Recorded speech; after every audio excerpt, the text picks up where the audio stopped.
अच्छा जी, अब मैं आपको अल्केन्स के जो है मुख्तलिफ़ मेथड के ज़रिए नाम लिखना सिखाऊंगा। ठीक है, तो पहला मेथड है कॉमन मेथड। कॉमन मेथड बहुत इजी मेथड है। ठीक है, इसमें आपने क्या काम करना होता है, देखिए मैंने पहले से लिख के रखा हुआ है ताकि आपको समझ में थोड़ी आसानी हो जाए। एक कार्बन का स्ट्रक्चर आपको इस तरह का दिया होगा। आपने क्या काम करना है, आपने इसमें देखना है कार्बन कितने हैं। कार्बन 5 हैं, सिंगल बॉन्ड है। सिंगल बॉन्ड किसको ज़ाहिर करता है, अल्केन्स को ज़ाहिर करता है। चूँकि अल्केन क्या है, सैचुरेटेड हाइड्रोकार्बन है, और सैचुरेटेड हाइड्रोकार्बन की निशानी होती है उसमें सिंगल कोवलेंट बॉन्ड होता है। ठीक है, सिंगल बॉन्ड भी है, कार्बन 5 हैं, कार्बन 5 से पेंटेन बन जाएगा सिंगल बॉन्ड होने की वजह से भी। ठीक है, चूँकि सीधी चेन है, सीधी चेन होने की वजह से आप इसको भी लिखोगे नॉर्मल पेंटेन। ठीक है, 5 कार्बन और सिंगल बॉन्ड की वजह से आपने इसको पेंटेन बोल दिया, और सीधी चेन होने की वजह से आपने इसको बोल दिया नॉर्मल। ठीक है, तो ये बन जाएगा नॉर्मल पेंटेन। इसी तरीके से देखें ये वाला स्ट्रक्चर, ये वाला स्ट्रक्चर भी जो है हमारे पास क्या है, इसमें हमें क्या दिया हुआ है, एक स्ट्रक्चर दिया हुआ है। स्ट्रक्चर जो है हमें जो है इस तरह का स्ट्रक्चर दिया हुआ है। आप इसमें कार्बन देख लेंगे, कार्बन कितने हैं, 5 हैं। ठीक है, सिंगल बॉन्ड भी है, पेंटेन तो हो गया, मगर कौन सा पेंटेन हुआ, चूँकि दूसरे कार्बन पर कार्बन की एक शाख आ रही है, एक सब्स्टिट्यूएंट आ रहा है, तो आप इसको क्या बोलोगे, आप इसको बोलोगे आइसोपेंटेन। कौन सा पेंटेन, आइसोपेंटेन बोल दोगे। क्लियर, तो आगे आते हैं, इससे आगे चलते हैं हम। ये देखें, फिर हमारे पास 5 कार्बन है, 5 कार्बन से और सिंगल बॉन्ड से क्या बनता है, पेंटेन बनता है।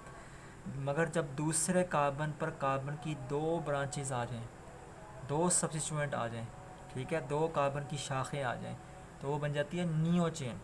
ठीक है, तो ये बन जाएगा नियो पेंटेन। इसको नियो क्यों बोला, कार्बन दूसरे कार्बन पर कार्बन के 2 सब्स्टिट्यूएंट लगे हुए हैं। इसको आइसो क्यों बोला, चूँकि दूसरे कार्बन पर कार्बन का एक शाख है, कार्बन की एक ब्रांच है। इसको क्यों बोला नॉर्मल चेन, नॉर्मल पेंटेन, चूँकि ये बिल्कुल सीधी चेन थी। ठीक है, अब हम आते हैं अल्केन के अयोपिक मेथड की तरफ। अयोपिक मेथड हमारे पास ये रहा, देखें अगर आपको साफ नज़र आ रहा हो, आई थिंक आपको साफ नज़र आ रहा है। ठीक है, ये एक चेन हमें दी हुई थी, हमने कंटिन्यूस चेन सेलेक्ट करनी होती है जो बिल्कुल जो बड़ी से बड़ी हो। 1 2 3 4 5 6 7। ठीक है, 1 2 3 4 5 6 ये छोटी थी, तो मैंने जो है बड़ी से बड़ी चेन सेलेक्ट करनी है, तो ये मैंने सेलेक्ट कर ली और मैंने साथ नंबरिंग भी दे दी। पहले चेन देख लेते होते हैं कौन सी बड़ी है, ठीक है, और फिर हम नंबरिंग देते हैं। नंबरिंग किस तरह देते हैं, इस लिहाज से नंबरिंग देते हैं कि हमें सब्स्टिट्यूएंट करीब पड़े। ठीक है, अगर मैं यहाँ से नंबरिंग देता ना, पहला दूसरा तीसरा चौथा पाँचवा, तो ये 5-6 कार्बन के साथ जो है सब्स्टिट्यूएंट लगा हुआ था। लेकिन हमने कौन सा नंबर सेलेक्ट करना है जहाँ पे सब्स्टिट्यूएंट करीब पड़े, 1 2 3, तो मैंने यहाँ से इसको नंबरिंग दे दी चूँकि सब्स्टिट्यूएंट करीब पड़ रहा था। ठीक है, नंबरिंग देने के बाद हमेशा पहले सब्स्टिट्यूएंट की पोजीशन मेंशन की जाती है। इस ब्रांच की आप जो है पोजीशन मेंशन करोगे। देखो तीसरे कार्बन के साथ लगा हुआ है मिथाइल, CH3O कहते हैं मिथाइल, तो हमने 3 मिथाइल लिख दिया। ठीक है, फिर सब्स्टिट्यूएंट लिखने के बाद हम पेरेंट नाम लिखते हैं, मतलब इस चेन में कार्बन गिन लेते हैं। 7 कार्बन थे, 7 कार्बन और 7 सिंगल बॉन्ड है, तो हम इसको क्या बोल देंगे, हेप्टेन। 3 मिथाइल हेप्टेन इसका नाम है। आगे आ जाते हैं, ये देखें सबसे लंबी चेन सेलेक्ट कर लोगे जो कंटिन्यूस हो। ये अगर आप यहाँ स्टार्ट करते हो तब भी ठीक है। देखें 1 2 3 4 5 6, और इस तरीके से भी जो है ये 6 कार्बन बनते हैं। तो आपने सिंपल चेन को सिलेक्ट कर लिया, तो मैंने इस तरह नंबरिंग दे दी 1 2 3 4 5 6। ठीक है, और नंबरिंग मैंने यहाँ से क्यों दी, चूँकि मुझे सब्स्टिट्यूएंट यहाँ से करीब पड़ रहा था, राइट हैंड साइड से करीब पड़ रहा था, तो मैंने नंबरिंग यहाँ से दी 1 2 3 4 5 6 राइट हैंड साइड से। ठीक है, हमेशा पहले सब्स्टिट्यूएंट का नाम लिखा जाता है और उसकी पोजीशन को मेंशन किया जाता है। देखें दूसरे कार्बन के साथ लगा हुआ है 2, और ये CH3 मिथाइल, ठीक है। सब्स्टिट्यूएंट की पोजीशन भी मेंशन कर दी, उसका नाम भी मेंशन कर दिया। फिर हमने क्या काम करना है, पेरेंट नेम लिख देना है, इस पूरी चेन का नाम लिख देना है। इस पूरी चेन में कितने कार्बन है, 6 कार्बन है। 6 कार्बन से क्या बनता है, हेक्सेन, ठीक है। तो ये हो जाएगा 2 मिथाइल हेक्सेन। अब आ जाते हैं नीचे वाले स्ट्रक्चर की तरफ। ये देखें, ये हमें एक चेन दी हुई है 1 2 3 4 5 6, यहाँ से भी 6 बनता है। अगर यहाँ से देखें 1 2 3 4 5, 1 2 3 4 5 6, ये भी 6 बनते हैं। लेकिन मैंने कहा आपने सिंपल से सिंपल चेन उठानी है, ज़्यादातर स्ट्रेट चेन ही सिंपल रहती है, ठीक है। अब सब्स्टिट्यूएंट देखना है कहाँ से करीब पड़ता है। देखें यहाँ से सब्स्टिट्यूएंट तीसरे नंबर पे आ रहा है, मगर यहाँ सब्स्टिट्यूएंट दूसरे कार्बन के साथ ही आ रहा है। तो आप नंबरिंग फिर लेफ़्ट हैंड से स्टार्ट करनी है, जहाँ से आपको शाख करीब पड़े। ये है शाख, ये कहलाते हैं सब्स्टिट्यूएंट, ये कहलाते हैं सब्स्टिट्यूएंट, ठीक है। जहाँ से आपको सब्स्टिट्यूएंट करीब पड़ेगा आपने वहीं से नंबरिंग देनी है। तो हमने यहाँ से नंबरिंग दी 1 2 3 4 5 6। तो मैंने कहा था हमेशा पहले सब्स्टिट्यूएंट के नाम और उसकी पोजीशन लिखी जाती है, उसकी पोजीशन लिखी जाती है। तो मैंने नाम और पोजीशन उसकी मेंशन कर दी। देखें पहले यहाँ में लिखा है इथाइल और बाद में लिखा है मिथाइल, ठीक है। क्यों? क्योंकि आयोपिक का रूल ये कहता है कि आपने सब्स्टिट्यूएंट्स को अल्फ़ाबेटिकली अरेंज करना है, ठीक है। ABCDE, इथाइल पहले आता है, इथाइल को पहले लिखना है। ई पहले आता है ना, तो इथाइल को पहले लिखोगे फॉर इथाइल। और M, अगर आप ABCD पढ़ोगे तो M बाद में आता है, तो आपने M को बाद में लिखना है 2 मिथाइल, ठीक है। फिर आप इस चेन का नाम लिख देना है। इस चेन में 6 कार्बन है, सिंगल बॉन्ड है, तो इसका पेरेंट नेम क्या होगा, हेक्सेन। तो 4 इथाइल 2 मिथाइल हेक्सेन। आगे आते हैं हम, ये देखें जी। अब आपने सबसे लंबी चेन सेलेक्ट कर ली, मैंने ये सिंपल से चेन जो है उठा ली है, ठीक है, स्ट्रेट चेन उठा ली है। उसके बाद आप नंबरिंग देनी है 1 2 3 4। अगर आप देखें यहाँ से अगर आप स्टार्ट करते तो चौथे नंबर पे सब्स्टिट्यूएंट लगे हुए हैं, ठीक है। हमने फिर लेफ़्ट हैंड साइड से स्टार्ट करना है 1 2 3, जो कि यहाँ पे तीसरे नंबर पे आ रहे हैं सब्स्टिट्यूएंट दोनों, ठीक है। तो ये हमारे पास आ गए सब्स्टिट्यूएंट। सब्स्टिट्यूएंट की पोजीशन, उनके नाम मेंशन कर दें। तीसरे नंबर पे ही इथाइल लगा हुआ है। इथाइल कैसे है, ये देखें कार्बन 2 है, हाइड्रोजन 5 है, तो इसी के से ये बनता है इथाइल। और अल्फ़ाबेटिकली अरेंज करना है, पहले इथाइल फिर मिथाइल, ठीक है।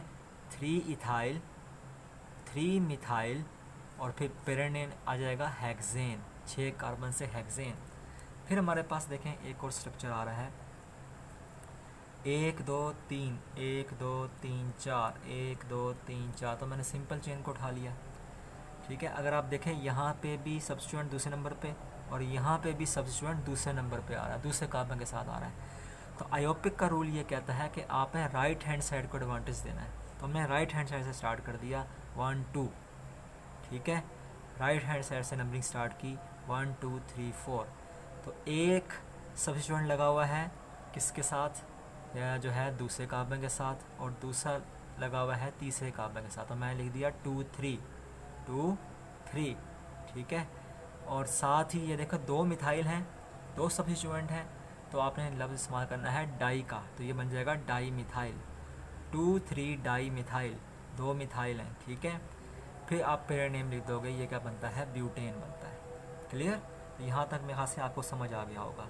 इस तरीके से देखें, ये मेरी सबसे लंबी और सिंपल चेन थी, मैंने इसको सिलेक्ट कर लिया।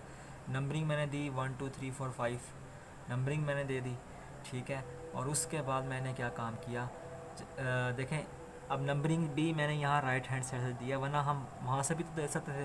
यहाँ भी दूसरे कार्बन पे आ रहा है, ठीक है, पहला सब्स्टिट्यूएंट आ रहा है, यहाँ से भी दूसरे कार्बन पे पहला सब्स्टिट्यूएंट आ रहा है। तो इस शाख को हम सब्स्टिट्यूएंट कहते हैं। और हमने आयोपिक के रूल को फॉलो करना है, हमें राइट हैंड साइड से जो है ना नंबरिंग दे देनी है। अगर इक्वल पोजीशन पे सब्स्टिट्यूएंट आ रहे हों तो हम राइट साइड को एडवांटेज देते हैं। तो 2 3 4 ये हमारे पास नंबर आ गए। और कितने मिथाइल लगे हुए हैं, 1 2 3 मिथाइल लगे हुए हैं, तो मैं लिखूँगा ट्राई मिथाइल, ठीक है। सब्स्टिट्यूएंट का नाम आ गया। फिर हमने ये पेरेंट नेम चेन का नाम लिख देना है। 5 कार्बन है, सिंगल बॉन्ड है, तो हम क्या लिख देंगे, पेंटेन। अब हमारे पास कुछ मज़ीद स्ट्रक्चर्स हैं, हम उनको समझने की कोशिश करते हैं। ये देखें जी, ये हमारे पास स्ट्रक्चर है। ये देखें जी, हमारे पास मैंने राइट हैंड साइड को एडवांटेज दिया, लंबी चेन 4 कार्बन से मैंने सेलेक्ट कर ली। वरना देखें आप इसको ऐसे भी लेके जा सकते हैं, लेकिन जितना आप सिंपल काम कर सकते हैं आपने सिंपल काम करना है। आपने सीधी चेन को सिलेक्ट कर लिया 1 2 3 4, क्लियर। फिर आपने नंबरिंग दे दी। देखें यहाँ से अगर मैं नंबरिंग स्टार्ट करता तब भी सब्स्टिट्यूएंट दूसरे नंबर पे, अगर मैं यहाँ से नंबरिंग स्टार्ट कर रहा हूँ तब भी सब्स्टिट्यूएंट दूसरे नंबर पे। तो आईओपी का रूल क्या कहता है, आपने राइट हैंड साइड को एडवांटेज देना है। तो मैंने नंबरिंग यहाँ स्टार्ट कर दी। देखें एक ही नंबर पर 2 मिथाइल लगे हुए हैं, ठीक है, एक ही नंबर पर 2 मिथाइल लगे हुए हैं। तो आप नंबर को भी 2 मरतबा रिपीट करोगे, 2 2 3 3, कितने मिथाइल हैं, 4 मिथाइल, टेट्रा मिथाइल। और ये जो पेरेंट नेम क्या बन जाएगा, ये सीधी चेन जो है में 4 कार्बन है, तो हम इसकी क्या बोलेंगे, ब्यूटेन। सब्स्टिट्यूएंट का नाम अलग लिखा जाता है और इस चेन का नाम अलग लिखा जाता है। अब हम आते हैं इससे अगली चेन की तरफ। ज़रा गौर करें कितनी लंबी चेन है। तो मैंने इसको सेलेक्ट कर लिया, सब्स्टिट्यूएंट यहाँ से करीब पड़ा था तो मैंने यहाँ से नंबरिंग देना स्टार्ट कर दी, ठीक है। और अगर आप गौर करें ये जो है सारे के सारे मिथाइल हैं, 2 3 5। पहले सब्स्टिट्यूएंट का नाम लिखते हैं 2 3 5, 3 मिथाइल थे, ट्राई मिथाइल लिख दिया। ये जो चीज़ है कार्बन 3 है, हाइड्रोजन 7 है। कार्बन 3 हो हाइड्रोजन 7 हो, क्या कहलाता है, प्रोपाइल कहलाता है, ठीक है। और थोड़ी सी चेन लंबी हो गई है, ठीक है, स्ट्रेट चेन की सूरत आपको नज़र आ रही होगी। ये सिर्फ अगर आप इस हिस्से को देखो तो आपने लिख दिया 4n प्रोपाइल, नॉर्मल प्रोपाइल, ठीक है। स्ट्रेट चेन आ रही है ना, तो आपने इसको क्या लिखना है, नॉर्मल प्रोपाइल। चौथे नंबर पे लगा हुआ है, चौथे कार्बन के साथ लगा हुआ था 4n प्रोपाइल। हमने सब्स्टिट्यूएंट के नाम लिख दिए, इस पेरेंट नेम लिखेंगे इस चेन का, वो क्या है, हेप्टेन है। फिर हम आते हैं इसकी तरफ, 1 2 3 4 5 6, ठीक है। सबसे लंबी चेन सेलेक्ट कर ली। फिर हमने जो है यहाँ पर इसके नंबरिंग दे दी। नंबरिंग देने के बाद जो है हमने सब्स्टिट्यूएंट का नाम लिखना है, दूसरे नंबर पे, तीसरे नंबर पे, पाँचवें नंबर पे।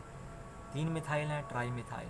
फिर हमने पेरेंट नेम लिख देना है, क्या है, 6 कार्बन से हेक्सेन बन जाएगा। देखें इसमें 3-4 स्टेप हैं जिसको आपने हमेशा याद रखना है कि आपने सिंपल और लंबी चेन उठानी है, फिर आपने नंबरिंग देनी है, ठीक है। नंबरिंग के मैंने आपको तरीकाकार बता दिए, जहाँ से आपको सब्स्टिट्यूएंट करीब पड़े, ठीक है। जब सब्स्टिट्यूएंट करीब पड़ेगा तो आपने वहीं से जो है नंबरिंग स्टार्ट कर देनी है, चाहे वो लेफ़्ट साइड से करीब पड़ रहा हो चाहे वो राइट साइड से। मगर अगर ऐसी कंडीशन आ जाए जैसे कि यहाँ पे है, देखें यहाँ पे भी दूसरे काम पे सब्स्टिट्यूएंट लगे हुए हैं। अगर मैं राइट साइड से देखता हूँ, अगर मैं लेफ़्ट साइड से देखता हूँ तब भी दूसरे काम पे सब्स्टिट्यूएंट लगे हुए हैं, ठीक है।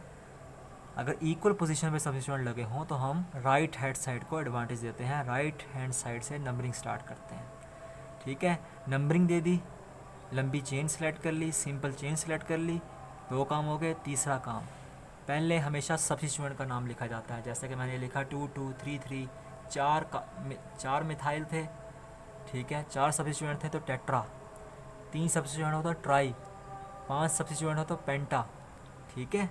तो मैंने टेट्रा मिथाइल। तो तीसरे नंबर पे हम सब्स्टिट्यूएंट की पोजीशन, उसका नाम लिखते होते हैं, ठीक है। और चौथे और आखिरी नंबर पे हम क्या लिखते होते हैं, ये जो हमारे पास चेन है इसका नाम लिखते हैं, जिसको हम क्या कहते हैं, पेरेंट नेम। तो आई थिंक आपको ये लेक्चर समझ आ चुका होगा अल्केन्स का, ठीक है। कल हम स्टार्ट करेंगे अल्कीन्स, उसके नॉमक लेक्चर को हम समझने की कोशिश करेंगे। तो बहुत बहुत शुक्रिया आपका।